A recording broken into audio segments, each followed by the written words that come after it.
প্রিয় দর্শক শ্রোতা ভাই বোন, ঈদের দিনের একটা চিরচেনা রূপ, একটা চিত্র হলো আমাদের সমাজে ছোট্ট বন্ধুরা, ছোট ছেলে মেয়েরা তারা বড়দের, গুরুজনদেরকে পা ছুঁয়ে সালাম করে থাকেন, কিছু হাদিয়া, কিছু উপঢৌকন, কিছু সালামি পাওয়ার উদ্দেশ্যে। তো এই পা ছুঁয়ে সালাম করে সালামি কালেকশন করা এটা জায়েজ আছে কিনা, অথবা অনেক মুরব্বীকে দেখা যায়, অনেক বড়দেরকে দেখা যায় তারা ছোটদেরকে সালাম, পা ছুঁয়ে সালাম দিতে বাধ্য করেন, তারপরে তাদেরকে সালামি দেন, তা না হলে সালামি দেন না। তো এই কাজটা কতটা সঠিক, আমরা সেই বিষয়ে কথা বলবো। প্রিয় দর্শক, ইসলামে সালাম বলতে যে পরিভাষার কথা বলা হয়েছে, কোরআনে কারিমে রয়েছে পরিভাষার কথা এবং হাদিসেও রয়েছে।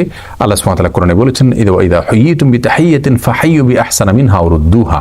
তোমাদেরকে কেউ যদি কোনো অভিবাদন জানায়, সালাম পেশ করে, তাহলে সে যে ভাষায় সালাম পেশ করেছে তুমি সেই ভাষায় তাকে সালাম ফিরিয়ে দাও, জবাব দাও, ফিরতি সালাম দাও, অথবা তার চাইতে বেটার বা তার চাইতে আরো উত্তম শব্দ ব্যবহার করে তাকে সালামের জবাব দাও। রাসূল করিম সাল্লাল্লাহু আলাইহি ওয়াসাল্লাম সালাম দিতে আমাদেরকে নির্দেশ করেছেন।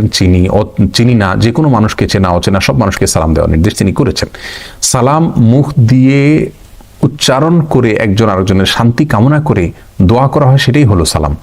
পা ছুঁয়ে সালাম করার মতো কোনো ধারণা ইসলাম আমাদেরকে দেয়নি, যার কারণে পা ছুঁয়ে যে কাজটা করি এটাকে আসলে সালাম বলাটাই সঠিক নয়, এটা কোনো সালামই নয়। এটা আমাদের দেশের প্রচলিত একটি কালচার, যে কালচারটা খুব ভালো কোনো কালচার নয়, কারণ এর মাধ্যমে একজন মানুষ আরেকজন মানুষকে সালাম দিতে গিয়ে তথাকথিত শ্রদ্ধা প্রদর্শনের নামে তার দিকে মাথা নুয়ে ফেলা, এবং এটা কিছুটা আল্লাহর সামনে আমরা যে রুকু করি, যে সেজদা করি, তার সাথে সাদৃশ্য হয়ে যায়। তো কোনো মানুষকে সম্মান দেখাতে গিয়ে আল্লাহর জন্য আমরা যেভাবে সম্মান নিবেদন করি সেইভাবে সম্মান নিবেদন করা, এটা আমাদের তাওহীদের সঙ্গে যায় না। সেই জায়গা থেকে পা ছুঁয়ে সালাম দেওয়া এটা সুন্নাহ বিরোধী কাজ, এটা অনুত্তম কাজ, এটা ভুল কাজ, এটা শিরকের সাথে সাদৃশ্যপূর্ণ কাজ। আমি শিরক সরাসরি বলছি না, শিরকের সাথে সাদৃশ্যপূর্ণ কাজ, বিধায় এটা আমাদের পরিহার করা উচিত। ঈদের সালামি পাওয়ার জন্য, ঈদের জন্য কিছু হাদিয়া উপঢৌকন কালেকশন করার জন্য বাচ্চারা বড়দেরকে সালাম পেশ করলে তারা সালামের জবাব দিবেন, জবাব দিয়ে তাদেরকে কিছু উপঢৌকন দিবেন, এটা আমাদের দেশের একটা কালচার, একটা সংস্কৃতি, কোনদের সাথে কোনো সংঘর্ষের নাই। এটা হতে পারে, কিন্তু পা ছুঁয়ে সালাম করতে হবে, তারপরে দিতে হবে, এই জায়গাটা থেকে আমাদের বেরিয়ে আসা উচিত। বরং মুখে আসসালামু আলাইকুম রহমতুল্লাহ বললো, আমি ওয়ালাইকুম আসসালাম রহমতুল্লাহ বললাম, হাসি মুখে তাকে কিছু উপহার দিলাম, কিছু হাদিয়া পেশ করলাম, এটা হওয়া উচিত।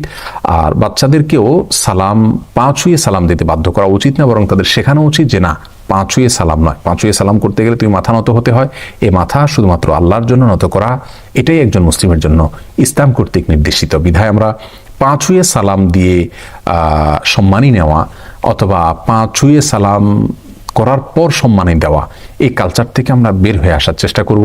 আল্লাহ সুবহানাহু ওয়া তাআলা আমাদের সবাইকে সেই তৌফিক দান করুন।